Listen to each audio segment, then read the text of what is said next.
Hello guys, स्वागत है हमारी एक और नई वीडियो में। हमारी आज की कहानी का नाम है एक पिता की दर्द भरी कहानी। एक गांव में एक छोटा सा बच्चा था। उसके पिता तो थे, लेकिन माँ की मृत्यु हो गई थी।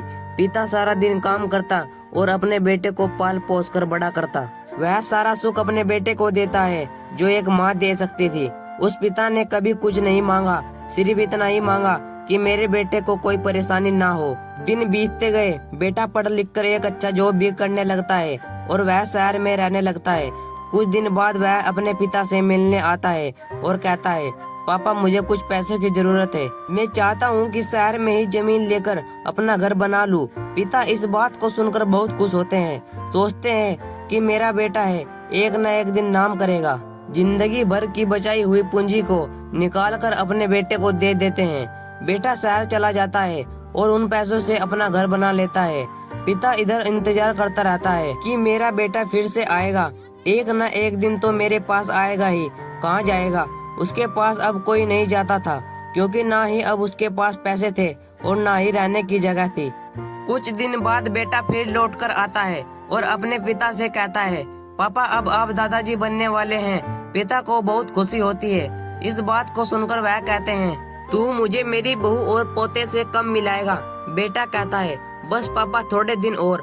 पापा मुझे कुछ पैसों की जरूरत है, क्योंकि आजकल थोड़ा जॉब में खींच बीच हो रहा है, जिसके कारण से मुझे कुछ दिनों के लिए सस्पेंड कर दिया गया है। पिता के पास कुछ नहीं रहता है देने के लिए, लेकिन फिर भी कहता है, अच्छा बेटा तू रुक, मैं अभी आया कुछ पैसों का बंदोबस्त करके। पिता बाद में महाजन से कुछ पैसे उधार लेकर अपने बेटे को देता है और बेटा पैसे लेकर शहर चला जाता है। बरसों गुजर जाते हैं। पिता सोचते हैं कि मैं तो अब दादाजी बन गया हूँगा, मेरा बेटा पता नहीं मेरे नाती को लेकर कब आएगा। फिर सोचने लगते हैं, समय नहीं मिलता होगा, इसलिए मेरा बेटा अभी तक आया नहीं, वरना आ जरूर जाता। तब तक महाजन 2-3 आदमी को लेकर उस पिता के घर पर आता है और कहता है कि आपके वादे के मुताबिक मैं पूरे 3 महीने के बाद आया हूँ, अपने पैसे ले जाने। पिता कहते हैं, मेरे पास पैसे नहीं है देने के लिए। महाजन कहते हैं, जब पैसे देने नहीं थे तो आपने मुझसे उधार क्यों लिया?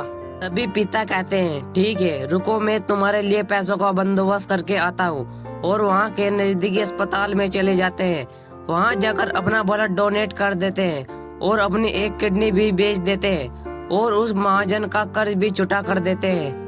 किडनी बेचने के बाद उनकी स्थिति और भी खराब हो जाती है और वह उस राह में जी रहे होते हैं कि मेरा बेटा एक दिन आएगा जरूर। इस आस में जीते जीते एक दिन पिता की मृत्यु हो जाती है, परंतु उस बेटे को अपने पिता को आग देना भी नसीब नहीं हुआ। दोस्तों, अगर आपको हमारी यह वीडियो पसंद आई हो तो इस वीडियो को लाइक और सब्सक्राइब जरूर से कर देना। मिलते हैं आपको ऐसे ही मजेदार वीडियो साथ, तब तक के लिए बाय गाइस।